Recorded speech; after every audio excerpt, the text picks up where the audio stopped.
સુરેન્દ્રનગર મહાનગરપાલિકાની ચૂંટણીનું કાલે પરિણામ જાહેર થશે। આ વખતે માત્ર 52.39% જેટલું નીચું મતદાન થતાં ઉમેદવારોની ચિંતામાં વધારો થયો છે।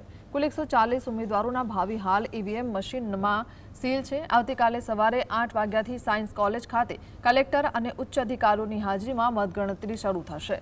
હાલ સ્ટ્રોંગ રૂમ ખાતે ચુસ્ત પોલીસ બંદોબસ્ત તૈનાત કરી દેવામાં આવ્યો છે। નગર મહાનગરપાલિકાની પ્રથમ વખત ચૂંટણી યોજાઈ હતી ત્યારે 52.39% જેટલું મતદાન છે તે થવા પામ્યું છે। ગરમી અને લગ્નગાળો હોવાના કારણે મતદાન છે તે નીચું થયું છે ત્યારે ઉમેદવારોની ચિંતામાં પણ હાલમાં વધારો થયો છે।